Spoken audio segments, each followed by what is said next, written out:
నమస్కారం. Welcome to I dream. ధర్మ మార్గం విత్ విజిత కార్యక్రమానికి స్వాగతం. ప్రస్తుతం మనతో పాటు ఉన్నారు శ్రీ జగదాంబ త్రిశక్తి పీఠాధిపతులు బ్రహ్మశ్రీ బెనారస్ గురూజీ గారు. ఇప్పుడు వారితో మాట్లాడి మరిన్ని విషయాలు తెలుసుకుందాం. ముఖ్యంగా మనకు ఎన్నెన్నో సందేహాలు ఉంటూ ఉంటాయి. అవి నిత్య జీవితంలో కానివ్వండి, మనం ఆచరించే విధానాల విషయంలో కానియండి, వాటికి సంబంధించి కొన్ని విషయాలు గురుగారితో మాట్లాడి సవివరంగా తెలుసుకునే ప్రయత్నం చేద్దాం. నమస్కారం అండి. నమస్తే అమ్మ. అయితే సాధారణంగా అంటే ఇది ప్రతి ఒక్కరికి ఏదో ఒక సందర్భంలో అనిపిస్తూనే ఉండొచ్చేమో అని నా అభిప్రాయం అండి. అసలు నేను అడగబోతున్నది ఏంటి అంటే, పద్ధతుల విషయానికి, ఆచార వ్యవహారాల విషయానికి వస్తే స్త్రీలకే ఎక్కువగా నియమాలున్నాయేమో అనేది అర్థమవుతూ ఉంటుంది. అంటే ఆడపిల్ల చిన్నప్పటి నుంచి గూడా ఆమెకు పిల్లలుండే వయసుకొచ్చినప్పటికీ ఆమె కన్నా పెద్దవాళ్ళు వయసులో పెద్దవాళ్ళు ఎవరైతే ఉన్నారో ఆడవాళ్ళు ఇలా ఉండకూడదు, ఆడవాళ్ళు అలా ఉండకూడదు, ఆడవాళ్ళు ఇలా ఉండాలి, అలా ఉండాలి అని చెప్పి ఎంతసేపున్న ఆడవాళ్ళకే ఇవన్నీ చెప్తూ ఉంటారు. చెప్పడంలో తప్పు లేదు గానీ కొన్ని కొన్ని సందర్భాల్లో తెలియకుండానే మనం కొంచెం కోపడటమో, లేకపోతే వాళ్ళ మాటకి మనం రివర్స్‌లో మాట్లాడడమో చేస్తూ ఉంటాం. ఏంటి పొద్దున్న లేస్తే చిన్నపిల్ల దగ్గర నుంచి ప్రతిసారి మాకే చెప్తారు. "ఏం వాడికి లేదా?" అంటే అన్న తమ్ముళ్ళు ఎవరైనా ఉన్న వాళ్ళతో పోల్చుకొని, "వాళ్ళకి లేవా పద్ధతులు? మన ధర్మం వాళ్ళకేం చెప్పలేదా?" ఇలా ఫైట్ చేసే పిల్లలు గూడా ఉంటారు పేరెంట్స్ తోటి. అవును. నిజంగా మన ధర్మం ఆడవారికే నియమాలన్నీ పెట్టిందా? ఇవే ఆచరించాలని. మగవాళ్ళకి ఏమి ఇవ్వలేదా అలాంటి నియమాలు? చాలా ఇది మంచి ప్రశ్న. దాంతో పాటు ఇప్పుడు స్త్రీ మాతృమూర్తులందరికీ గూడా ఇది ఆనందాన్నిచ్చేటువంటి ప్రశ్న. నిజంగా. ఆ! ఇక్కడ స్త్రీకి చెప్పటం వలన పూర్వకాలంలో అందరూ పాటించేవారు. హ్మ్. ఇప్పటిలాగా ఆ రోజుల్లో ఎవరు కూడా నాకే ఎందుకు చెప్తున్నావు అమ్మా అని అడిగేవాళ్ళు కాదు. హ్మ్. అమ్మ చెప్పింది అంటే ఆచరించేటువంటి విషయాన్ని మాత్రమే తెలియచేస్తుంది. అమ్మమ్మ చెప్పినా మన మంచి గురించే చెప్తుంది. నాయనమ్మ చెప్పినా నా యొక్క జాగ్రత్త గురించే చెప్పింది. అనే ఆలోచన అప్పట్లో పిల్లలకి ఉండేది. దాన్ని పాటించేవారు. ప్రస్తుత కాలంలో మీరన్నట్టుగా ఇప్పుడు తమ్ముడికెందుకు చెప్పవు? హ్మ్. అన్నయ్యకెందుకు చెప్పవు? వాడు రాత్రి ఎంత లేటొచ్చినా ఏం మాట్లాడవు. లేతే వాడు ఏ డ్రెస్ ఏసుకున్నా ఏం మాట్లాడవు అని మీరన్నట్లుగా అవును. ఇప్పుడు కొన్ని విషయాలు పిల్లల్లో కనిపిస్తున్నాయి, అడుగుతున్నారు కూడా. హ్మ్. దానికి తల్లిదండ్రుల దగ్గర సరైనటువంటి సమాధానం లేక, మౌనంగా ఉండిపోయి తప్పో, ఒప్పో తెలియక ఇద్దరిని సమర్థిస్తున్నట్టుగా అయిపోతోంది. అవునండి. నేటి సమాజంలో పాత్ర తల్లిదండ్రులది ఆ విధంగా కనిపిస్తోంది. హ్మ్. ఇక మీరడిగినటువంటి ప్రశ్నకొస్తే గనక, మగవారికి అసలు నియమాలు లేవా? ఒకవేళ ఉంటే ఎలాంటి నియమాలున్నాయి? హ్మ్. అవి గూడా తెలియచేస్తే, వాళ్ళకి కూడా వాళ్ళ యొక్క జాగ్రత్తలు తీసుకొని, వాళ్ళ యొక్క ఆరోగ్యం గురించి అన్నట్లుగా మీరడిగారేమో అని నేననుకుంటున్నాను. రెండోది మీకు కూడా ఇట్లాంటిదేదన్నా అనుభవం ఎక్స్‌పీరియన్స్. అయ్యుంటుంటే గనక, దానికి కూడా తెలుసుకునే ప్రయత్నంగా. ముఖ్యంగా మగవాళ్ళమ్మ ప్రతిరోజు వారే పూజ చెయ్యాలి అని శాస్త్రం చెప్పింది. ఇంటిలో అంటే ఇప్పుడు ఉమ్మడి కుటుంబంగా ఉందనుకుందాం. ఆ! ఇప్పుడు తాతయ్య గారుంటారు. అంటే నాన్నగారి తండ్రి, అవునండి. నాయనమ్మ. నాన్నగారు, తండ్రి గారు గనక పూజ చేస్తే, మనం వెళ్లి ప్రసాదం తినటం వరకే తప్ప పూజ చెయ్యక్కర్లేదు. ఓహ్! ఇప్పుడు నాన్నగారు, తండ్రి గారు లేరు. హ్మ్. అప్పుడు నాన్నగారు పూజ చేసేటువంటి అర్హత ఒస్తుంది. ఆహా! అలాంటి సమయంలో నాన్నగారు మాత్రమే పూజ చెయ్యాలి. పూజకు కావలసినటువంటిది గాని, లేతే తాతయ్య గారున్నప్పుడు పూజకి కావలసినటువంటి ఏర్పాట్లంతా కూడా హ్మ్. ఆ ఇంటి ఇల్లాలు కానీ, లేతే పెద్ద కోడలు కానీ, ఇది ఉమ్మడి కుటుంబంలో. అవును. ఇవన్నీ చేస్తూ ఉండేటువంటి వారు అప్పట్లో. హ్మ్. ఎందుకు అంటే, ఇప్పుడు ఎవరైనా ఇప్పుడు మీ నాన్నగారున్నారనుకోండి. హ్మ్. ఎవరైనా వచ్చినప్పుడు మీ నాన్నగారు ఉన్నారమ్మా అని అడుగుతాం. ఆ! మీతోనే అన్ని విషయాలు మాట్లాడం కదా! మాట్లాడారు. ఇప్పుడు మీ గురించి ఏదన్నా పెళ్లి సంబంధం మాట్లాడాల్సొచ్చింది. హ్మ్. మీ నాన్నగారు ఎవరికో చెప్పుంటారు. మీకు ఆ విషయం తెలీదు. హ్మ్. ఇప్పుడు మీతో పెళ్లి సంబంధం మాట్లాడరు గదా! అవును. కాబట్టి ఇంటి యజమాని అనేటువంటి వాడు ఒకడు ఉంటాడు ప్రతి ఇంటికి. సో, ఆ యజమాని ఏ నిర్ణయం తీసుకోవాలి? ఏ విధంగా తీసుకోవాలి? తన పిల్ల యొక్క స్థితి గాని, తన పిల్లవాడి యొక్క స్థితి గాని, ఆ యజమానికి కొంత అవగాహన ఉంటుంది కాబట్టి, అవును. ముఖ్యంగా యజమాని అని ఎందుకు చెప్తున్నామంటేనమ్మా చాలా ముఖ్యమైన పాయింట్. హ్మ్. తల్లన్నా కొద్దో గొప్పో పిల్లవాడు బాగోకపోయినా బాగున్నాడనే ఫీలింగ్ ఉంటుంది. ఆ! తండ్రి దగ్గర ఆ లక్షణం ఉండదు. తండ్రి నిక్కచ్చిగా వాడిలో ఈ తప్పుని, ఈ తప్పు అని చెప్పగలిగే లక్షణం తండ్రికుంటుంది. ప్లస్ తన పిల్లవాడు ఎక్కడ తక్కువున్నాడనగా తండ్రి అది సరిదిద్దుకోమని ఎప్పుడూ చెబుతూ ఉంటాడు.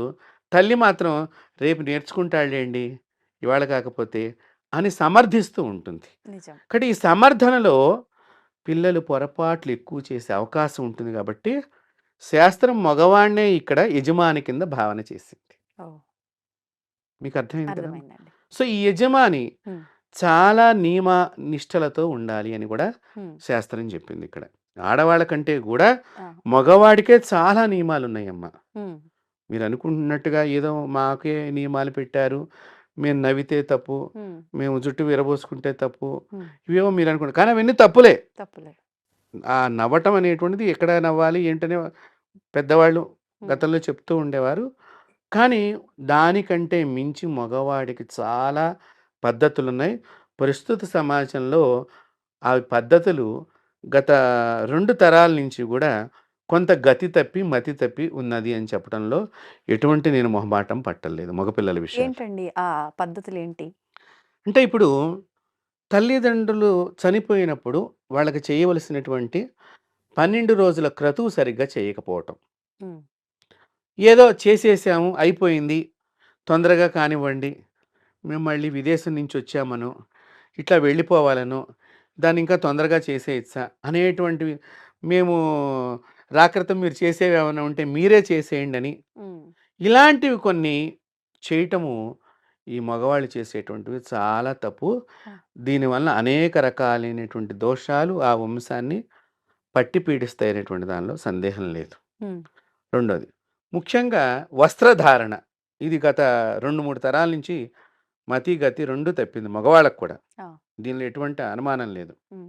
ఈ వస్త్రధారణ సరిగ్గా లేక పురుషుడు తన సంతాన శక్తిని తానే పోగొట్టుకుంటున్నాడు. సంతానం సృష్టించలేని మనిషిగా తయారైపోతున్నాడు. వస్త్రధారణ ఇంత పెద్ద యెస్. విషయానికి దారి తీస్తుంది. యెస్. హ్మ్. పురుషుడి యొక్క వస్త్రధారణ గనక సరిగ్గా లేకపోతే భారతదేశానికి సంబంధించింది. ఇప్పుడు శాస్త్రం అంతా ఇక్కడే మొట్టమొదట పుట్టింది. అవును. ప్రపంచానికి నేర్పే శాస్త్రం. ప్రపంచానికి గురుస్థానం భారతదేశం. ప్రపంచానికి దేవతల యొక్క నిలయం భారతదేశం. హ్మ్. ప్రపంచం వస్త్రం కట్టక్రితమే భారతదేశంలో వస్త్రం కట్టి 10 మందికి వస్త్ర పంపిణీ చేసినటువంటి దేశం భారతదేశం. అలాంటి భారతదేశం హ్మ్. ఏ వాతావరణంలో ఎలాంటి వస్త్రాలు ధారణ చెయ్యాలి అనేటువంటిది భారతదేశంలో ఉండేటువంటి ఋషులు మనకు అందించినటువంటి గొప్ప శాస్త్రం ఇక్కడ. ఆ!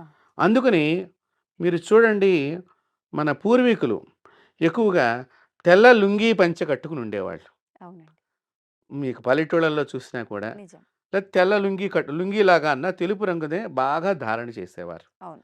ఈ తెలుపు రాను రాను ఇదేదో రాజకీయ వాళ్ళకి సంబంధించిన డ్రెస్ కోడ్ మాదిరిగా అయిపోయింది. అయిపోయింది. కానీ అసలు తెలుపు అది కాదు. హ్మ్. ఇంటి యజమానికి చాలా ప్రెజర్స్ ఉంటాయి. ఆ! అంటే ఇప్పుడు పెళ్లి కావాల్సిన ఆడపిల్ల ఉంటుంది. హ్మ్. అదే టైంలో మగపిల్లవాడు చేతికి అందక వాడేదో పెద్ద చదువు చదువుకోవాలని టార్గెట్ పెడతాడు. నాన్న నేను ఇది చదువుకున్నా, మంచి మార్కులు తెచ్చుకున్నప్పుడు చదివించలేకపోయానని ఒకటి ఉంటుంది. అవును. అదే సమయంలో భార్యకు బాగుండకపోతే అతను చాలా, అదే సమయంలో చెల్లెళ్ళకి పురుళ్ళొచ్చి ఇంటికొచ్చే సందర్భము, తన తండ్రి అంటే ఉమ్మడి కుటుంబంగా ఉన్నప్పుడు గతంలో నేను చెప్తున్నాను. ఇలాంటి సందర్భంలో ఇతడు చాలా ఒత్తిడికి గురయ్యేవాడు. హ్మ్. సో, ఇది మనసు మీద ప్రభావం చూపిస్తుంది. సో, ఈ మనసుకి అధిపతి చంద్రుడు. సో, చంద్రుడికి ఇష్టమైనటువంటి రంగు తెలుపు. తెలుపుని ధరించటం మూలకంగా హ్మ్. ఇతడు ఆ ఒత్తిడి నుంచి తగ్గుదల పట్టుకుని, తన్ను మళ్ళీ స్వయం ప్రకాశమైనటువంటి వ్యక్తిగా మార్చుకుంటానికి ఈ తెలుపు రంగు అతడికి చాలా ఉపయోగపడుతుంది. అది మరిచిపోయి మన వాళ్ళు రకరకాల ఇప్పుడు మనం చెప్పక్కర్లేదు, అనేక రకాలైనటువంటి వస్త్రధారణ వేసుకుంటున్నారు. అవును. పూర్వం మేము ఎవరినన్నా దరిద్రంతో బాధపడుతున్నారంటే, హ్మ్.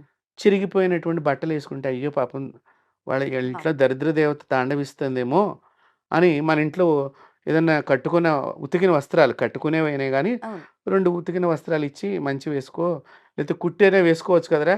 మీ నాన్న పరువు పోగొడుతున్నావు బయట ఇట్లా చిరిగిపోయిన గుడ్డలు వేసుకొని అంటారు. అని మా చిన్నతనాల్లో మేము వినేవాళ్ళం. ఆ!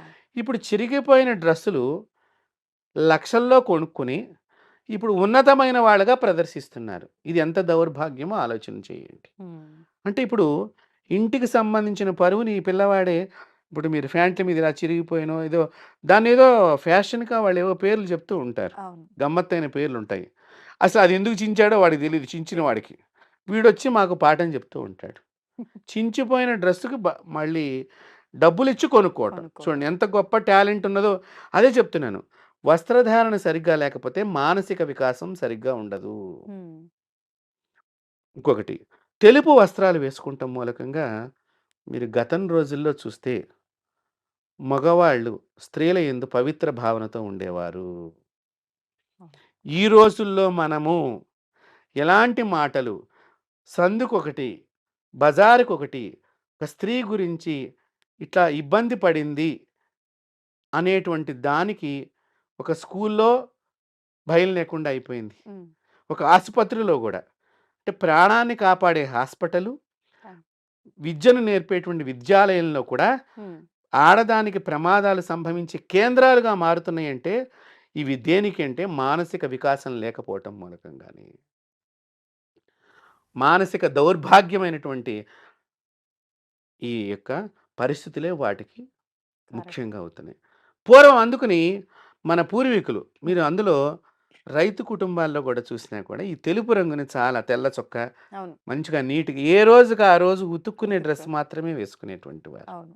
దానివలన నేను గొప్పవాడిని అనే ఒక లోపల ఆ! ధైర్యం. ధైర్యం వచ్చేది. నేను తప్పు చేయకూడదు. హ్మ్. ఎవరైనా వస్తే నేను వాళ్ళకి ధైర్యాన్ని చెప్పే వ్యక్తిగా, వాళ్ళకి నిజాన్ని నిజంగా వాళ్ళు గెలిచేటట్టుగా అనే మగతనం నాలో ఉండాలనే భావనగా మగవాడు అప్పట్లో తిరిగేవాడు.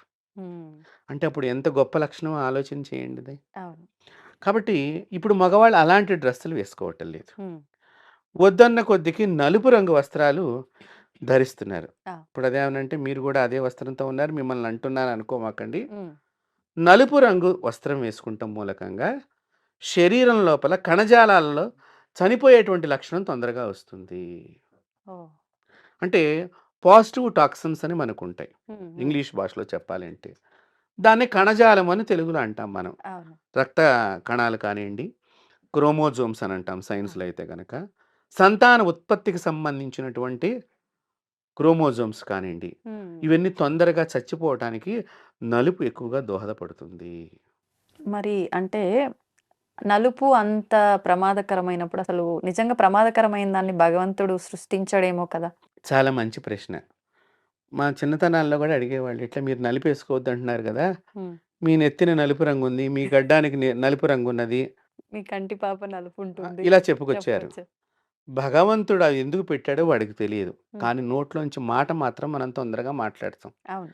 ఎందుకంటే దానికి ఎవరు తాళం పెట్టలేదు. నిజమండి. కాబట్టి ఏదైనా మాట్లాడుతుంది. నెత్తికి నలుపు రంగు కలిగినటువంటి జుట్టుగా ఎందుకు పెట్టారు అంటే, తలస్నానం చేస్తాం. హ్మ్. చేసినప్పుడు మనకు తెలియకుండా ఎంత తుడుచుకున్నా గూడా, తల లోపల తడి ఉంటుంది. సో, ఈ నలుపు సూర్యశక్తిని బాగా లాక్కుని, ఆ తడిని పోగొట్టటానికి నలుపు ఉపయోగపడుతుంది. ఓకే. అది నలుపు రంగులో ఉన్న విశేషం. ఆ! అందుకనే పూర్వం మన గొడుగులు గూడా నలుపు రంగులోనే ఉండేవి. అవును. కారణం ఏంటి?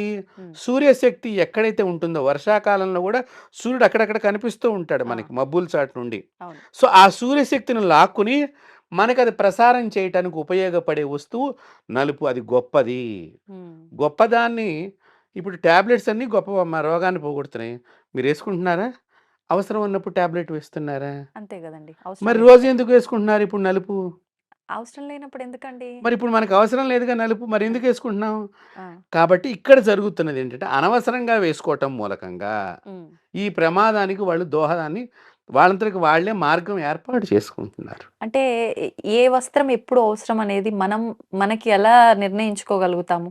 అందుకనే పెద్దవాళ్ళు ఇవేసుకోమాకండి అని చెప్పేవాళ్ళు. హ్మ్. అంటే కంప్లీట్‌గా దూరం పెట్టాలంటారా నలుపుని? కంప్లీట్‌గా దూరం పెట్టాలంటే నలుపు వస్త్రాలు హ్మ్. వేసుకోవాలనుకున్నటువంటి వాళ్ళు, ఆ దేవతకు సంబంధించిన ఆరాధన చేస్తే, హ్మ్. వాళ్ళు ఆ సమయంలో వేసుకోవచ్చు. ఆహా! ఇప్పుడు అయ్యప్ప స్వాములని చెప్పి వాళ్ళు నలుపు డ్రెస్ వేసుకుంటూ ఉంటారు. అవునండి. ఈ నలుపు ఎందుకు వేసుకుంటారు? అది మాసమంతా గూడా మాసం అంటే నేనిక్కడ దీక్షా మాసం కింద భావన అవును. చేస్తాను. ఆ దీక్ష సమయంలో చలెక్కువగా ఉంటుంది. నిజం.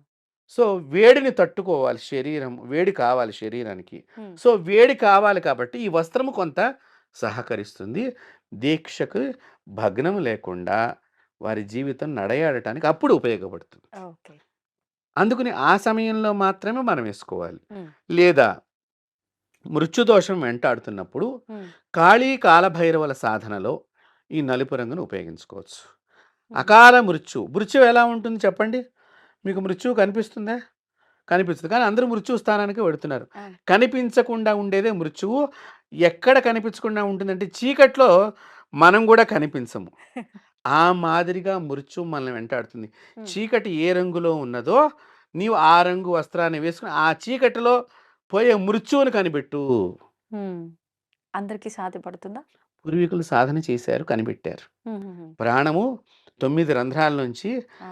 ఉప ఉప అంటే పైన ఉండేటువంటి రంధ్రాల నుంచి ప్రాణం ఎలా పోగొట్టుకోవాలి? శరీరంలో కూడా ప్రాణం పోయే స్థితిలో కూడా హ్మ్. పైనుంచి ప్రాణం పోతే పుణ్యాత్ముల కింద ఓహ్! పూర్వం భావన చేసేవారు అట్లా. ఆహాహాహా! సో, దానికి ఈ సాధనకి కొన్ని సందర్భాలు ఉపయోగపడతాయి. హుహుహు. కాబట్టి దానికి మాత్రమే హ్మ్. ఆ రంగుని ఉపయోగించేవారు. ఇప్పుడు అదొక ఫ్యాషన్ అయిపోయింది. తర్వాత మీరు గమనిస్తే మగవాళ్ళు కార్లు కొంటున్నారు. హ్మ్. అవన్నీ కూడా నలుపు రంగువే కొంటున్నారు. అవును. ఈ మధ్య ఈ నలుపు రంగుల గురించి హ్మ్. ఒక ప్రయోగం చేశారటమ్మా. నలుపు రంగు ఉన్న వెహికల్స్ ఎక్కువగా ప్రమాదానికి లోనవుతున్నాయి.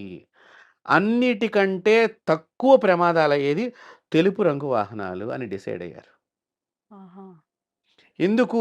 ఆ! మీకు ఆ రీజన్ కూడా చెప్తున్నాను. ఆ! ఇప్పుడు మీకు మంచు బాగా ఉన్నది. అవును. ఈ నలుపు కారు మంచులో వెడుతుంటే కనిపించదు. దట్టమైన పొగ మంచులాగా ఉన్నప్పుడు. అదే తెలుపు అనుకోండి మీకు ఫోకస్ అవుతుంది. ఈ మంచు తెల్లవారుజామున పడేటువంటి మంచు, హ్మ్. ఈ పొగలు ఈ పల్లెటూళ్ళలో పంటల దగ్గర పొగలు పెడుతున్నాండి. ఈ అవును. టర్నింగ్‌లో ఇవి యాక్సిడెంట్స్ ఎక్కువగా నలుపు కార్లు అవుతున్నాయి. హుహుహుహు. కాబట్టి తెలుపు కార్లు శ్రేష్టము అని గూడా వాళ్ళు గూడా ఈ మధ్య నేనొక ఆర్టికల్ చదవటం జరిగింది. హ్మ్. కాబట్టి ఇట్లా మగవాళ్ళు ముఖ్యంగా నలుపు వస్త్రాలు వేసుకోకూడదు. ఏదన్నా దీక్ష తప్ప మిగతా సమయంలో అస్సలు వేసుకోకూడదు. ఇంకా భోజనం చేసేటప్పుడు ఆ! మగవారు పైన వస్త్రం లేకుండా భోంచేయాలి. లేకుండా. లేకుండా. మరి ఇది ఇంట్లో అంటే సాధ్యం. బయట తిన్నప్పుడు? అందుకనే పూర్వం ఎక్కడైనా భోజనానికి డ్యూటీకి వెళ్ళినా కూడా, హ్మ్. బాబు మీరు మా ఇంటికి భోజనానికి రోజు రావచ్చు మాకు ఇబ్బంది లేదని ఒకరికి ఒకరం సహాయంగా ఉండేవాళ్ళం. హ్మ్. ఇప్పుడు ఆ పరిస్థితి లేదు. లేదు. కాబట్టి ఇప్పుడు బయట మా ఈ ఆఫీసుల్లో ఉన్నారు కాబట్టి, హ్మ్. కనీసం ఈ భోజనం చేసేటప్పుడు ఆ! కాళ్ళకి చెప్పులు విడిచి భోంచేయటం మంచిది. అవును. ఇది పాటించట్ల. ఇది పాటించట్లేదు. చేయగలిగిన పనే. అవును. కానీ మగవాడు చేయటం లేదు. ఇట్లా ఈ మగవాళ్ళు నియమబద్ధంగా లేకపోవటం మూలకంగా హ్మ్. ఏడిపించే సంతానం కలుగుతుంది. ఇప్పుడు చెప్పండి. ఏడిపిచ్చే సంతానం. ఇంట్లో ఏడిపిస్తారు మిమ్మల్ని. హ్మ్. వాళ్ళు అన్నం తినరు. మిమ్మల్ని టార్గెట్‌గా చేసుకున్నట్టుగానే ఉంటుంది. మీకు ఒక్కొక్కసారి ఆలోచన చేస్తే, వీడు నా కడుపున చెడబుట్టాడు అనేటువంటి ఆ! ప్రస్తుతం తల్లిదండ్రులందరూ ఇదే బాధపడుతున్నారు. నిజం. వాస్తవమా కాదా మీరు ఆలోచించండి. వాస్తవం అండి. వాడు ఏదడిగినా వద్దంటాడు. వాడికి కావాల్సింది మాత్రం ఇవ్వకపోతే, ఆ రోజు మీరు మీ ఉద్యోగానికి కూడా వెళ్ళకుండా చేయగలడు వాడి దగ్గర ఒక యుద్ధమే ఆ రోజింక. కాబట్టి ఇలాంటి ఏడిపించే మగవాడు నియమంగా లేకపోతే హ్మ్. మీరిందాక ఆడవాళ్ళకి చాలా చెప్పారు. అవును. మగవాళ్ళే నియమబద్ధమైన జీవితాన్ని గడపాలి. అందుకనే ఇది రామరాజ్యం కింద ప్రసిద్ధికెక్కింది భారతదేశం అంటే, రాముడు అలా నడయాడాడు. హ్మ్. తండ్రి కళ్ళల్లో తండ్రి మనసులో ఉన్న భావనని గ్రహించేవాడు రాముడు. ఆ! గురువుల కళ్ళల్లో గురువుల యొక్క ముఖాన్ని చూసి, గురువుకి ఏం కావాలో తను గమనించుకొని దాన్ని సాధించి తెచ్చిపెట్టేవాడు రాముడు. హ్మ్. అందుకని ఆయనకి అందరూ రాముడంటే ఒక స్త్రీని ఏ మాదిరిగా అయితే ఒక చిన్న పిల్లని అప్పుడే చక్కగా ప పరికిణి జాకెట్ ఏసుకొని చిన్న బాలా త్రిపుర సుందరిలాగా చిన్న పిల్ల కనిపిస్తే ఆ! అందరం ఆ పిల్లని ఒక లక్ష్మీ స్వరూపంగా దగ్గర తీసుకుంటాం కదా! అవును.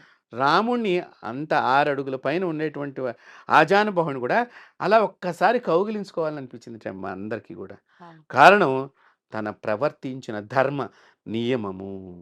కాబట్టి నియమంతో ఉన్నటువంటి వాళ్ళు హ్మ్. ప్రపంచంలో ఎప్పుడూ బతికే ఉంటారు. మీరిది బాగా గుర్తుపెట్టుకోండి. అయితే ఈ మధ్య కాలంలో చాలా మందిలో ఒక సందేహం. ఇప్పుడు అక్క చెల్లెళ్ళే కానియండి, ఫ్రెండ్సే కానియండి, ఒకరి డ్రెస్సులు ఒకరు వేసుకోవడం. ఇంకా ఇప్పుడు తల్లి కూతుళ్ళు కూడా చూడడానికి ఒకే అంటే సైజులో కానియండి, ఎత్తులో కానియండి ఒకేలా ఉన్నారు అంటే ఒకరి బట్టలు ఒకరు వీళ్ళు వేసుకోవడము ఇది ఎక్కువగా చూస్తున్నాం. ఒక వస్త్రాలనే కాదు, చెప్పుల దగ్గర నుంచి కూడా ఒకరి వస్తువులు ఒకరు వాడటం అనేది ఎక్కువగా చూస్తున్నాం. అయితే కొంతమంది చెప్తున్న విధానం ఏంటి అని అంటే, చెప్పులు వాడితే మాత్రం ఒకరి ఒకరు శని అని చెప్పి ముందు నుంచే పెద్దవాళ్ళు చెప్తూ ఉండేవారు. కానీ వస్త్రాలు వాడటం కానీ వాళ్ళ వస్తువులు వాడటం కూడా వాళ్ళ కర్మలో భాగాన్ని మనం పంచుకుంటున్నాము వాళ్ళ వస్తువులు వాడటం వల్ల అని చెప్పి వింటూ ఉన్నాం. ఇది ఎంతవరకు వాస్తవము, దీన్ని మూఢనమ్మకము అని కొట్టిపారేయాలా, దీన్ని మనం పాటించాలంటారండి? చాలా చక్కని ప్రశ్న అడిగారమ్మా. ఇది ఒక స్త్రీలకు సంబంధించిందే కాదు, పురుషులకు కూడా. అంతే. ఈ వస్త్రాలు అనేటువంటిది షేర్ చేయటం ఎంతవరకు మంచిది, ఒకరు వేసుకోవటం ఎంతవరకు మంచిది అంటే, ప్రథమంచ వేసుకోకుండా ఉండటం చాలా మంచిది. ఎందుకు వేసుకోకూడదు, శాస్త్రంలో ఏం చెప్పింది, ఒకవేళ వేసుకోవాల్సిన పరిస్థితి ఏర్పడితే ఎట్లా దాన్ని చేయటము అన్నట్లు మనం చూసినట్లయితే, మొట్టమొదటిది వీరి శరీరానికి ఏమైనా వ్యాధులు ఉన్నా అవి మనకి చెప్పరు. స్కిన్ రిలేటెడ్గా కావచ్చు, లేకపోతే మరి ఇతరత్ర ఏదైనా సరే వ్యాధికి రిలేటెడ్గా ఉండేటువంటివి చెప్పనప్పుడు అవి మనం వేసుకుంటాం మూలకంగా ఇవి సహజంగా మగవాళ్ళలో ఎక్కువగా కనిపిస్తూ ఉంటుంది, ఆడవాళ్ళ కంటే కూడా. కొంచెం ఆడవాళ్ళు నీట్గా ఎక్కువగా డ్రెస్ కోడ్ విషయంలో కొంచెం జాగ్రత్తలు పాటిస్తూ ఉంటారు. మగవాళ్ళలో ఏంటంటే బ్యాచిలర్స్ లైఫ్లో ఎక్కువగా మీరు గమనించినట్లయితే ఆ రూమ్లో ఏదో హ్యాంగర్కి పెట్టుకుంటూ ఉంటారు, ఈ షర్టు వాడు షర్టు వీడు మార్చుకుని వెళ్ళేటువంటివి ఎక్కువగా జరగటానికి ఉండేటువంటి స్థితి అక్కడ. దీనివల్ల ఏమవుతుందంటేనమ్మా, ఈ వ్యాధి ఒకరి నుంచి ఒకరికి ట్రాన్స్ఫర్ అవడానికి అవకాశం ఉంటుంది. సో అందుకని శాస్త్రం ఒక బట్టల గురించే కాదు, బకెట్లో నీళ్లు మిగిలిపోయినాయి అనుకోండి, మళ్ళీ దానిలో పంపు తిప్పుకోకూడదు, ఈ నీళ్లు పారబోసేసేయాలి, వేరే వాళ్ళు స్నానం చేసే నీళ్లు కొన్ని ఉంటాయి. ఒకవేళ అలా ఉంచి మనం స్నానం చేయకూడదు. దరిద్రము అనే పదాన్ని ఎందుకు చెప్పారంటే, ప్రతిదానికి కూడా వాళ్ళేవో చెప్తారు, వీళ్ళేవో చెప్తారు, ప్రతిదానికి దరిద్రం ఏమిటి అని కొంతమంది అడిగే వీక్షకులు ఉన్నారు, మాట్లాడేవాళ్ళన్నారు. ఇప్పుడు రోగం రావటం దరిద్రమా కాదా? దరిద్రమే ఒకటి. తర్వాత మీ డబ్బు ఖర్చు అయిపోవడం దరిద్రమే కాదా? అంతే కదా, అనవసరంగా. దరిద్రం అంటే అది. అందుకని శాస్త్రం ఏం చెప్పిందంటే, వాళ్ళ వస్తువులు వీళ్ళు వాడకూడదు, దరిద్రము అని చెప్పారు. అందువల్ల ఆ దరిద్ర పదం అనేటువంటి ప్రయోగంలో మీరు గమనించుకోవలసినటువంటి వీక్షకులు ముఖ్యంగా, మీకు అనారోగ్యం కలిగేటువంటి లక్షణం ఉంటుంది తెలియకుండా మీరు వేసుకున్నట్లయితే కనుక. రెండోది, సహజంగా మగవాళ్ళలో ఏదన్నా ధూమపానం చేసే లక్షణాలు ఈ రోజుల్లో ఎక్కువగా కనిపిస్తున్నాయి. ఈ షర్ట్స్కి కూడా ఆ వాసన పట్టుకుంటుంది. కానీ వేరే వాళ్ళ రూమ్లో మనవాడి షర్ట్ ఇది కొత్తగా బాగుందని చెప్పి వేసుకుని పెడతాడు. వెళ్ళినప్పుడు వీడి దగ్గర కూడా అదే వాసన వస్తుంది. పాపం నిజంగా వీడికి అలవాటు లేకపోయి ఉండవచ్చు. అంటే వీడిని కూడా ఆ ఘాటికి కట్టే లక్షణం ఏర్పడుతుంది. తప్పు చేయకపోయినా నిందలు పాలవడం. అది అప్పుడు ఏమవుతుంది, నేను తాగలేదని చెప్పి వీడు చెప్పినా నీ దగ్గర వాసన వస్తుంది, అవును ఇది నిజమే కదా, వాసన ఎక్కడి నుంచి వస్తుంది అని తర్వాత చేస్తే వాడు తాగాడని ఏదో గుర్తుకొస్తే ఇప్పుడు వాడితో సావాసం చేస్తున్నామని మళ్ళీ తిడతారని చెప్పి అది దాచేవాళ్ళు. సో వాసన దోషాలు గమనించినట్లయితే ముఖ్యంగా ఇవి జరగటానికి ఇక్కడ మనకి దోహదం అవుతుంది. రెండవది, చిరిగిపోయిన వస్త్రాలు అసలు వేసుకోకూడదు. ఒకవేళ మనకి అంత స్థితి లేదు అనుకున్నప్పుడు కుట్టుకుని వేసుకోమని శాస్త్రం చెప్పింది. ఈ వస్త్రాలు వేసుకుంటంలో ముఖ్యంగా ఎవరిదన్నా మనకి గబుక్కన ఇబ్బంది పడే ఏదన్నా అక్కడ ఏదైనా డ్రెస్ మీద ఏదైనా వలికిపోయో ఏదో చేతిలో ఒక డ్రెస్ వేరే వాళ్ళది ఉన్నది అనుకున్నప్పుడు ఉతికిన డ్రెస్ వేసుకుంటంలో ఆపత్కాలానికి వేసుకుంటంలో తప్పు లేదు. ఓకే, తప్పనిసరి పరిస్థితులు, అదే విపత్కరమైన పరిస్థితులు ఏర్పడ్డప్పుడు ఒక్కొక్కసారి నిజంగా చెప్పాలంటే పూర్వీకులు రాజుల దగ్గర ఇవి ఎక్కువగా జరుగుతూ ఉండే. డ్రెస్ని మార్చుకుని, అంటే సైనికుడు డ్రెస్ వీళ్ళు వేసుకుంటాము అంటే రాజ్యంలో ఏం జరుగుతోంది అని దొంగతనంగా తెలుసుకుంటూ ఉండేవాడు రాజు. ఓహో! రాత్రులు ఇప్పుడు తిరిగేటప్పుడు. హ్మ్. హ్మ్. అప్పుడు సేమ్ వాడి డ్రెస్ లాగా ఉండాలని వీళ్ళు అలా ఈ డ్రెస్సులు వేసుకుని తిరిగితే సమాచారం అంతా తెలుసుకుని తన రాజ్యంలో ఏం పొరపాట్లు జరుగుతున్నాయి, తన్నేమనుకుంటున్నారనేది తెలుసుకునేవారు. తెలుసుకోవటం అనమాట. అట్లాంటప్పుడు కూడా కొంతమంది పురుగులు వీళ్ళ డ్రెస్సులు వేసుకుని హ్మ్. అలాగే మనకి ఈ విషయం మనం గమనించినట్లయితే హ్మ్. మహామంత్రి తిమ్మరసు డ్రెస్సు వేసుకున్నట్టుగా ఇంకొకడు వేసుకుని కృష్ణదేవరాయల వారి యొక్క కుమారుని సంహరించటం. హ్మ్. రాజుగారు కుమారుని చంపేశారు. అక్కడ తిమ్మరసులాగా డ్రెస్ కట్టేసి ఆ! వెనకాతల నుంచి చూస్తే అచ్చం వీడు తాతయ్య అనుకుంటూ ఈ పిల్లవాడు వెళ్ళటము. ఆ! తర్వాత ఈ పిల్లవాడికి విషప్రయోగం జరిగింది అక్కడ. ఓహో! సో ఇలాంటి డ్రెస్సులలో ఇలాంటివి జరగటానికి హ్మ్. సేమ్ ఇలాగే ఉంది. వాడు ఉన్నాయనుకున్నావు నీ మీద ఏదన్నా కుట్ర జరిగినప్పుడు హ్మ్. అదేదో వాడికి వెళ్ళాల్సింది నీకెళ్ళి నీ ప్రాణ ప్రమాదం తెచ్చుకుంటావు. కాబట్టి ఇలాంటి ఒకరి దుస్తులు ఒకరు వేసుకోవటం మూలకంగా ఇలాంటి ప్రమాదాలు కూడా పొంచి ఉంటాయి. అందుకనే దరిద్రం వేసుకోవద్దురా అని పెద్దవాళ్ళు చెప్పటంలో అంతర్యం. ఓకే. మరి దానాలు? ఇప్పుడు ఇక్కడ దానం అనేసరికి వచ్చేసరికి లేని వాళ్ళు ఉంటారు. అవును. లేని వాళ్ళు అనగానే మీరు బాగా గమనించుకోండి, ఏదో చిన్న చిన్న బస్తీల్లాగా మనకి ఏదో ఊరు చివరి భాగాల్లో పూర్వకాలంలో ఉండేవి. హ్మ్. ఇప్పుడు కూడా సిటీస్లో ఉన్నా కూడా బస్తీల్లాగా ఉంటున్నాయి. ఉంటున్నాయి. హ్మ్. మీ బట్టలు మీకు పొట్టివైపోయినాయి, హ్మ్. మీరు వేసుకోలేకపోతున్నారు, శుభ్రంగా ఉతికించండి. హ్మ్. మీకు సంతోషం కలిగింది, మంచి బట్టలు ఇచ్చినామని చెప్పి ఇస్త్రీ చేయించండి. హ్మ్. వెళ్ళి పంచండి. పంచడం మూలకంగా కూడా మీకు పుణ్యం వస్తుంది. ఓకే. ఉతికిన వస్త్రాన్ని ఇవ్వాలి తప్ప విడిచిన వస్త్రాలని మూట కట్టిస్తే మీకు దోషము. హుహుహు. ఇచ్చిన వాడికే దోషం. ఎందుకు? ఆ వేసుకునే వాడి దగ్గరికి చెమట వాసన వస్తుంది కదమ్మా. హ్మ్. అది వాడు విడిచేసిన వస్త్రం ఇచ్చాడని వాడు బాధపడతాడు. ఆ! ఆ బాధ మీకు పాపాన్ని ఇస్తుంది. ఎదుటివాడి బాధే మనకి పాపము. పాపం అంటే అది ఇంకో రకంగా ఏదో రకంగా వస్తుంది. వాడు ఏడవటం మూలక ఇట్లాంటివి తీసుకోవాల్సి వచ్చిన పరిస్థితి వాడికి ఏదో పూర్వజన్మ పాపము కర్మము. అవును. ఈ జన్మలో అలా పుట్టాడు, లేనివాడిగా పుట్టాల్సి వచ్చింది. మనం దానం చేసేది కూడా హ్మ్. సాధ్యమైనంత వరకు మీకు మంచిగా ఇవ్వాలనిపిస్తే కొత్తవి కొన్ని ఇచ్చి ఇవ్వండి. లేదు వీటిని శుభ్రం చేసి ఇవ్వటంలో ఎటువంటి తప్పు లేదు, మనకి చెడు కూడా లేదు. అయితే ఇప్పుడు మన వస్త్రాలు వాళ్ళు ధరించినప్పుడు అవి మనవే. అంటే మన వాసనలన్నీ దానికి ఉన్నాయి. వాళ్ళు వేసుకొని వాళ్ళు ఏ కర్మ చేసినా కూడా అది మనకు కూడా వర్తిస్తుంది అని చెప్పి ఈ మధ్య ఎవరో చెప్తే నేను విన్నా.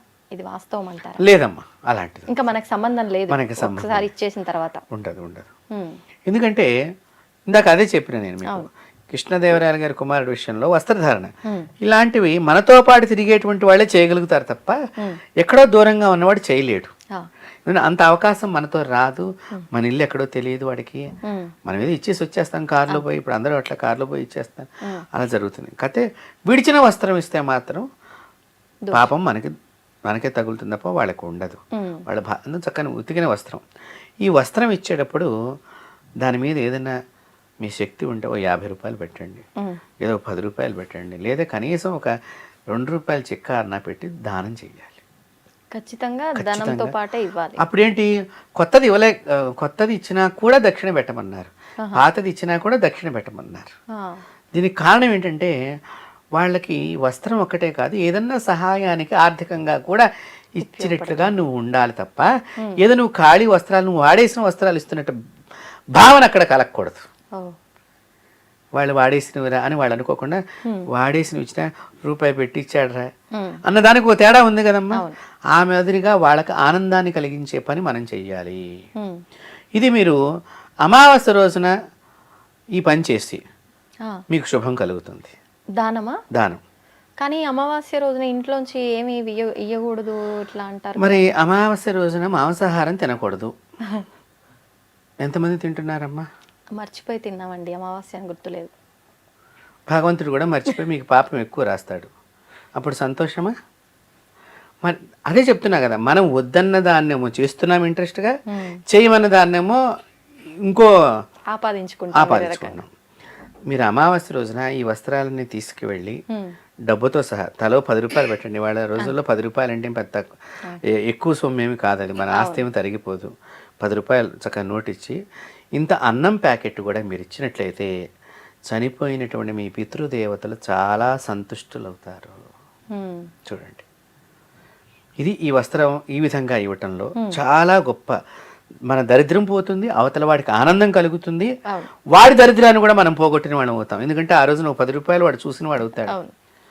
వాళ్ళ పిల్లలకి ఏదో ఇంత బిస్కెట్ ప్యాకెట్ కొనుక్కుని ఆనందపడతాడు కదమ్మా. అంతే. ఇంత అన్నం పెడుతున్నావు కదా, ఈ పూట నేను అడుక్కునే పరిస్థితి తగ్గించాడు. అది ఇక్కడ చూడండి, నా చెయ్యి ఒక రోజున తగ్గించాడు, ఊరు తిరగకుండా. అవును. ఒకటి ఏదో ఒక వస్త్రం ఇచ్చాడు, నాకు కాకపోతే నా ఇంట్లో కొడుకో కోడలకో ఎవరికో ఉపయోగపడుతున్నా వాడు కూడా అనుకుంటాడు కదా. అవును. సో ఇట్లాంటి 3 వినియోగాలు అక్కడ జరుగుతాయి కాబట్టి మీ పితృదేవతలు సంతుష్టులు అవుతారు. వ్యాధితో ఉన్నప్పుడు మీరు వస్త్రాలు ఇవ్వవద్దు దయచేసి. మీ ఒంటి మీద పొడ వ్యాధి, సొరియాసిస్, చర్మ వ్యాధులు, గజ్జి, తామర ఇత్యాదికి సంబంధించిన చర్మ వ్యాధులు ఉన్నప్పుడు మీ వస్త్రాలని వేరే వాళ్ళకి మాత్రం ఇవ్వవద్దు, వాటిని తగలపెట్టండి. టీబీ వ్యాధి ఉన్నటువంటి వారు, ఇప్పుడు దగ్గుతూ ఉంటామమ్మా, ఇప్పుడు మనం మాట్లాడుతుంటే తుప్పర్లు కొన్ని వస్తూ ఉంటాయి, ఒక్కొక్క పదంలోనూ వస్తూ ఉంటాయి, అవి ఇక్కడ పడుతుంటాయి. దగ్గినప్పుడు కూడా అలాగే జరుగుతుంది. ఈ టీబీ వ్యాధిగ్రస్తుల యొక్క ఇన్ఫెక్షన్ ఈ వస్త్రం మీద ఉంటుంది. మనకి అది పోయిందో లేదో తెలియదు కాబట్టి, నువ్వు పోయింది అనుకుంటా ఉతికాయం కాబట్టి నీ ఇంట్లో వాళ్ళే నీ బట్టలు విడిగా ఇలా దూరంగా చూడండి. మనం గమనించండి, ఆ రోగం ఉన్నది అంటే మన ఇంట్లో వాళ్ళు కూడా ఏందో మనం పాపం చేసిన వాళ్ళకి మళ్ళీ ఇట్లా కర్రతో తీసుకెళ్ళి పెడతా ఉంటారు. మరి వేరే వాళ్ళకి కూడా అదే భావన ఆలోచన ఉంటాయి కాబట్టి అలాంటివి తగలబెట్టేసేయండి. కానీ వస్త్రాలు అలా తగలబెట్టచ్చు, తప్పేముందమ్మా. ఇప్పుడు మనకి వ్యాధులు ఉన్నాయి కాబట్టి ఇవి ఎవరికి షేర్ చేసేవి కావు. దాన్ని తగలబెడితే ఆ పురుగు చచ్చిపోతుంది, అక్కడి నుంచి ఇంకొకరికి ట్రాన్స్ఫర్ అవ్వకుండా ఉంటుంది కదా. సృష్టి ప్రపంచంలో కూడా ఇంకొకరికి నువ్వు ఆ బయట అట్లా పడేసావు నీ ఒంటి మీదది, అక్కడే అసలే నీవు రోగిష్టివాడివి, ఆ వస్త్రానికి ఆ రోగం క్రిమి అంటుకున్నది. ఇప్పుడు డాక్టర్స్ గాజు గుడ్డలు ఇవన్నీ ఒక డస్ట్బిన్లో వేస్తారు, సిరంజులు ఇవన్నీ ఎందుకు వేస్తున్నారు? ఇవన్నీ తగలబెడుతున్నారు కదా, వాళ్ళు ఫైర్ చేస్తున్నారు. ఎందుకు? ఆ పురుగుని చంపేసేయాలి. మరి నువ్వు తీసుకెళ్ళి రోడ్డు మీద పడేస్తే ఊరంతా పాకదు. అది నీ వస్త్రమా నా వస్త్రమా కాబట్టి ఇక్కడ రోగాన్ని చంపుతున్నాను అనుకోవాలి, కానీ నా వస్త్రాన్ని ఏదో నేను తగలబెట్టుకుంటున్నాను మాత్రం అనుకోవద్దు. ఇది దీనిలో ఉన్నటువంటి అర్థం. అలాగే ఈ వస్త్రాలు ముఖ్యంగా మనం ఈ దానం చేసేటప్పుడు కూడా మంచి మనసుతో, అవతల వాళ్ళ ఎందుకు ప్రేమతో. చాలామంది ఏంటంటే మనకి ధనం బాగా ఉంది అనేటువంటి లోపల ఆలోచన ఉంటుంది, పటో అన్నట్లుగా మాట్లాడుతూ ఉంటారు. అలా ఎప్పుడు చేయకూడదు. దీన్ని చక్కగా పోతున్నా, రా అమ్మ తీసుకోమ్మా, ఈ అమ్మ ఏదో చెప్పుకోవాలనుకుంటుంది, అది కూడా విన్నారనుకోండి మన పితృదేవతలు చాలా సంతుష్టులు అవుతారు. భగవంతుడు ఏ రూపకంగా వస్తాడో తెలియదమ్మా మీకు. ముఖ్యంగా చెప్తున్నాను, నేను వస్త్రాల గురించి అడిగారు కాబట్టి దేవుడు ఎలా వస్తాడనే విషయం కూడా దీనిలో జోడించి చెప్తున్నాను. భగవంతుడు ఫస్ట్ చక్కగా మీరు శివుడిని పూజ చేస్తున్నారు, త్రిశూలం ఉంది శివుడికి, చక్కగా నెలవంక ఉన్నది, పాము ఉన్నది, మంచిగా నీలకంఠుడు కంఠం దగ్గర అది ఉన్నది, అలాగే వచ్చాడు అనుకోండి, మీరు దేవుడు అంటారా? ఏ డ్రామా కంపెనీ నుంచి వచ్చావు, డైరెక్ట్ వచ్చాడేమో, అంతే కదా అనేది. దేవుడు దేవుడుగా వస్తే నువ్వు డ్రామా కంపెనీ అన్నావు. సరే, బ్రాహ్మణుడిగా వచ్చాట దేవుడు, అప్పుడు మీ వారేమంటారు? ఏకాదశి పంతులు గారు వచ్చారు చూడు, ఆయనకి ఏదో 150 ఇచ్చి పంపించు, ఇవాళ ఏకాశి అనుకుంటా అంటే బ్రాహ్మణుడిగా వచ్చినా నువ్వు దేవుడిని గుర్తించలేదు, తుదకు ముష్టివాడిగా వస్తాడు. కాబట్టి మనం ముష్టి వాళ్ళని కూడా చులకనగా చూడకూడదు. అందుకని చెప్తున్నా నేను ఈ వస్త్రాల దగ్గర ఇచ్చేటప్పుడు, అందుకని నేను చెప్తున్నా, ముష్టివాడిగా వచ్చి అమ్మా వాడు ఒకటేదో చెప్పాలనుకుంటాడు దేవుడు కూడా మనతో, అయ్యా నువ్వు చాలా గొప్ప ఇంటి బిడ్డవయ్యా, నువ్వు బాగుండ ఏదో కొంతమంది అంటూ ఉంటారు. మీరు గమనిస్తే కనుక నేను దేవుడు సల్లంగా చూడాలి, వాళ్ళ భాష కూడా ఇలాగే ఇప్పుడు నేను చెప్పినట్టుగా వాళ్ళు ఏదో అది ఆశీర్వచనమే తప్ప మనం వేరే అన్యథా భావన చేయరాదు. ఈ ముష్టివాడుగా వచ్చినప్పుడు మనం ఏం చేస్తాం తెలుసా అండి, కాళ్ళు చేతులు అన్నీ బాగానే ఉన్నాయిగా, పని చేసుకోవచ్చుగా, ఏం రోగం వచ్చింది? మరి పుణ్యం ఎప్పుడు సంపాదిస్తారు చెప్పండి మీరు? మనం పుణ్యాన్ని మూట పెట్టుకోవడం కోసం వీళ్ళని పంపించాడా భగవంతుడు? అంతే కదమ్మా. దైవం మానుష రూపేణ, భగవంతుడు ఒక్కొక్క రకంగా ఒక్కొక్క సమయంలో ఉత్పత్తి అవుతూ మనిషిగా కూడా వచ్చాడు. వచ్చి నీ యొక్క పాపాన్ని, ఇప్పుడు మీకు విష్ణుమూర్తి చెయ్యి కింద అయినప్పుడు ఓనం పండుగ చేసేటువంటి బలిచక్రవర్తి పండుగని మీరు ఆ సమయంలో చేస్తారు. బలిచక్రవర్తి చెయ్యి పైన ఉంది, విష్ణువు చెయ్యి కింద ఉండేసరికి ఇది కదా నా జన్మ అనుకున్నట్టండి బలిచక్రవర్తి. అంటే భగవంతుడి చేతి కింద అంటే మన పాపాన్ని తీసుకుంటున్నాడు భగవంతుడు. కాబట్టి ఆయన 3 అడుగుల దానంలో కిందకి వెళ్ళినా సంవత్సరం పైకి వచ్చే అవకాశాన్ని బలిచక్రవర్తికి ఇచ్చాడు. అంటే అంటే రాక్షస జన్మ ఎత్తినటువంటి పాపాన్ని తీసేసుకున్నాడు. మళ్ళీ ఆయన భక్తుడిగా పైకి వచ్చే సంవత్సరానికి వచ్చి నన్ను పూజించుకునేటువంటి రోజుగా ఒకటి పెట్టుకున్నాడు. ఆ పుణ్యాన్ని మనకు భగవంతుడు ఇస్తాడు. అందుకని పేదవాళ్ళు అంటే ముష్టి వాళ్ళుగాను లేని వాళ్ళుగాను మనం అట్లా చూడకూడదు. వాళ్ళు సాటి మానవుల కింద మనం చూడాలి. లేని వాళ్ళు ఏదో పూర్వజన్మ కర్మ చేత వాళ్ళు ఇట్లా అయిపోయింది, దయతో మనం ఇచ్చామనుకోండి ఏమో చెప్పుకుంటారు, వాళ్ళు నిజమైన బాధ చెప్పుకుంటారు. చెప్పుకున్నప్పుడు చాలామంది జేబులోంచి 100-200 తీసి ఇచ్చే మనుషులు కూడా ఉన్నారమ్మా ఈ రోజుల్లో కూడా. కాబట్టి ఆ చెప్పుకునే దాన్ని మనం కలిగించాలి. తద్వారా మన జేబులో డబ్బు బయటికి వెడుతోంది అంటేనమ్మా, ఇది పేదవాళ్ళకి వెడుతోంది అంటే నీకు మరింత ఆదాయం పెరుగుతోంది. ఇది మీరు బాగా గుర్తుపెట్టుకోవాలి. అది ఆరోగ్యం ఆదాయమా, భూమిగా ఆదాయమా, బంగారంగా ఆదాయమా, భగవంతుడి దగ్గర నీ స్థానం పెరిగే ఆదాయమా మనం చెప్పలేం. ఆయన ఏం తలుచుకున్నాడో, నీకు ఏమిద్దామనుకున్నాడో, ఎదుటి వద్దికి నీవు ఏ రకంగా సహాయం, వాడు ఏ సహాయంలో ఉన్నప్పుడు చేసావు. అంటే కలియుగంలో ఏమైపోయిందంటే ఈ వేషాలు ఎక్కువైపోయి దానం చేసేవాళ్ళు కూడా భయపడుతున్నారు. ఇది కూడా మనం మాట్లాడాల్సినటువంటి. తీసుకునేవాడు కూడా నిజంగా అవసరం కోసం తీసుకునేవాడా, లేకపోతే అది కూడా ఒక రకంగా ఉంది బిజినెస్. అందుకని నేనేం చెప్తున్నానంటే, ఇప్పుడు నేను 10 రూపాయలు అడిగాను అనుకోండి, ఒక 5 రూపాయలు ఇవ్వండి. ఇంకా అది రాదు అనుకోండి, మనం ఇచ్చేసాను దానం పెట్టి నా దగ్గర ఇంతే ఉంది. అప్పుడు మీకు బాధ ఉండదు. వాడు మోసగాడితే భగవంతుడు వాడికి శిక్షిస్తాడు, మీరు పుణ్యం చేస్తే మీకు పుణ్యం ఇస్తాడు. వాడిని ఒక మాట అనద్దు. మోసం చేసేవాడు రేపు ఎప్పుడైనా కనిపిస్తాడు. వాడు మోసం చేసిన వాడు మోసం చేశాననే విషయం మర్చిపోతాడమ్మా చేసినవాడు. మీకు అందుకనే అబద్ధాలు ఆడేవాళ్ళు రోజుకొక అబద్ధం ఆడటానికి కారణం అదే. మొదట ఏం అబద్ధం ఆడేమో వాడు గుర్తుండదు, అందులో అబద్ధం ఆడుతూ ఉంటాడు. కానీ విన్నవాడికి అప్పుడు చెప్పిన మాట వేరుగా ఉంది, ఇప్పుడు మీరు బాగా గమనించండి. కాబట్టి విన్నవాడికి మాత్రం మొదట చెప్పిన మాట గ్యారంటీగా పక్కాగా గుర్తుపెట్టుకోండి. 2 రకాలుగా చెప్పాడు ఒకే విషయాన్ని అంటే వీడు అబద్ధాలు ఆడుతున్నాడు తెలిసిపోతుంది. అందుకని అబద్ధం చెప్పేవాళ్ళు రోజు అబద్ధం చెప్తూనే ఉంటారు. మాటకి అబద్ధమే ఉంటుంది. అందుకని వాడి అబద్ధాలు ఏమన్నా కానివ్వండి, మనం ఆలోచన చేయవద్దు. వాడి జీవనం అట్లా ఇచ్చాడు భగవంతుడు, మన దగ్గర నుంచి 5 రూపాయలు పట్టుకెళ్ళాడు, శివార్పణం అనుకోండి అంతే. అందుకని ఎక్కువగా ఇచ్చి మళ్ళీ తర్వాత బాధపడే బదులు తక్కువగా ఇచ్చి దేవుడికి ఇచ్చాను అనుకోండి, అయిపోయి.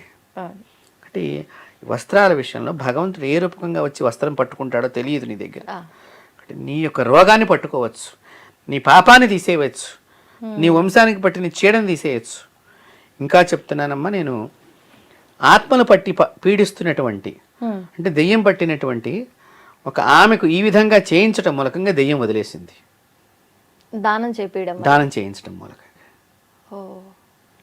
ఆమెకు అమెరికాలో దెయ్యం పట్టిందమ్మా. ఇండియాలో ఈ కార్యక్రమం చేస్తే అమెరికాలో ఉన్న ఆవిడకి దెయ్యం తొలగిపోయింది. ఒక చిన్న డౌట్ అండి, ఇప్పుడు మనకున్న ఇబ్బంది తొలగిపోవడానికి దానం చేస్తున్నాం, తీసుకున్న వాళ్ళకి ఆ ప్రభావం ఏమి ఉండదా? ఉండదు. ఓకే, ఉండదు. ఉంటే గనక బ్రాహ్మణులు రోజు దానాలు పడుతున్నారు. మరి అంటారు కదా బ్రాహ్మణులు జపం చేసుకుంటారు, బ్రాహ్మణులు దానాలు రోజు పడతారు. అవును, మరి రోజు బ్రాహ్మడికి ఎంత పాపం చుట్టుకున్నట్టు అవుతుంది? అదే అంటారండి. కాబట్టి ఇక్కడ అధికారం ఇచ్చాడు, పుచ్చుకునే అధికారం ఇచ్చాడు, అక్కడ కూడా అలా పుచ్చుకునే జన్మనిచ్చాడు. Okay okay. కాబట్టి భగవంతుడు వాళ్ళ దగ్గర నిలబడి చూస్తాడు వాళ్ళని. పరిస్థితి అలాగయ్యింది అక్కడ. ఇక్కడ పుచ్చుకొని ఎదుటి వారి యొక్క కష్టాన్ని నువ్వు పుచ్చుకో, నువ్వు ధర్మం తెలిసిన వాడివి, వేదం చదువుకున్న వాడివి, నువ్వే భయపడితే. ఇప్పుడు చూడండి, మీ నాన్నగారు ఉన్నారమ్మా, మీ నాన్నగారు పులి వచ్చిందని చెప్పేసి లోపల కూర్చుని మిమ్మల్ని బయట వదిలేస్తే, కాబట్టి బ్రాహ్మణుడికి కూడా నీ దగ్గర రోగం వస్తే దానం తీసుకోమని చెప్పారుగా. ఒక్కొక్క పూర్వకాలంలో వైద్యం కంటే కూడా ఈ దానాలు వీటి ద్వారానే రోగాలు ట్రాన్స్ఫర్స్ అయ్యేవి. కాబట్టి ఆ రోగం పుచ్చుకునేవాళ్ళు పూర్వకాలంలో. ఆ, పలానా ఐటమ్స్ పెట్టి రాజుల యొక్క రోగాన్ని కూడా వీళ్ళు స్వీకరించి తద్దోష పరిహారం వీళ్ళు చేసుకునేటువంటి వాళ్ళు. ఎందుకు? బ్రాహ్మణుడు అనేటువంటి వాడు జ్ఞానాన్ని పంచే వస్తువు. సో జ్ఞానమే భయపడితే ప్రపంచం భయపడుతుంది. కాబట్టి నువ్వు దానం తీసుకున్న తర్వాత దాని ప్రక్షాళనకి ఈ విధంగా అందుకని ఆ తీసుకుంటంలో నువ్వు డబ్బుని డిమాండ్ చేస్తే భగవంతుడు అక్కడ మెలికి పెట్టాడమ్మా బ్రాహ్మణుడికి కూడా. ఇప్పుడు నేను మీ దగ్గర నుంచి పలానా వస్తువు దాని 10,000 పెడితే కానీ నేను తీసుకోనమ్మా అన్నా అనుకోండి, అప్పుడు నా పాపం పోదు, మీ పాపం కూడా నాకు జమ అవుతుంది, నేను ఇంకా రోగాన్ని తెచ్చుకున్నవాడిని అవుతాను. మీరు ఏమిద్దాం అనుకున్నారు ఒక మాట అనొచ్చు, అమ్మ లోకంలో ఎలా ఉందో మీరు చూసేవాడిని, కాస్త ఏదో కుటుంబం కలిగిన వాడు అట్లా తప్పులేదు. మీరేం అది ఇచ్చాను. అప్పుడు వీడికి అంత దోషం వీడిని అంటుకోదు, వీడు ఏదైనా ఒక మంత్రజపం చేసుకుంటే తొలగిపోతుంది. పేదవాళ్ళ గురించి ఇందాక మీరు అన్నారు, మీరంటే బ్రాహ్మణులు జపం చేసుకుంటారు, వాళ్ళని పేదల పక్షానే భగవంతుడు ఉంటాడు. బాగా గుర్తుపెట్టుకోండి. హిందూ దేవతలు ఎక్కడ ఉన్నా పేదలకు అన్నదానం జరిగేటట్టుగానే అసలు దేవాలయాల్లో అన్నదాన కార్యక్రమం పెట్టిందే దానికి. శుక్రవారం ఏమనండి, ఆదివారం అవనండి, మన దేవాలయాల్లోనే నిరంతర ప్రక్రియ, భోజనం ప్రక్రియ, అది ఏ వారమైనా కూడా ఇప్పటిదాకా జరుగుతూనే ఉన్నాయి. కొన్ని వందల దివ్యమైనటువంటి దేవతా క్షేత్రాల్లో జరుగుతున్నాయి, ఆశ్రమాల్లో జరుగుతున్నాయి, మఠాల్లో జరుగుతున్నాయి, పీఠాల్లో జరుగుతున్నాయి. ఇది మన హైందవ సనాతన ధర్మం యొక్క గొప్పతనం. కాబట్టి దేవుడు పేదల పక్షాన ఉంటాడు, వాళ్ళకి ఏమీ రానివ్వకుండా ఆయన కాపాడతాడు. కాబట్టి వాళ్ళలో మంచి మనసు ఉంటుందమ్మా. మీరు పేదల్లో గమనిస్తే ఒకటి ఏమన్నా ఇవ్వగానే చాలా సంతోషపడతారమ్మా. ఎక్కడ కనిపించినా అయ్యగారు మీరు ఇచ్చింది మేము వేసుకున్నామండి అంటారు వాళ్ళు. వాళ్ళలో విశ్వాసం ఎక్కువ ఉంటుంది. ఆ విశ్వాసమే, ఆ ప్రేమే వాళ్ళని రక్షిస్తుంది.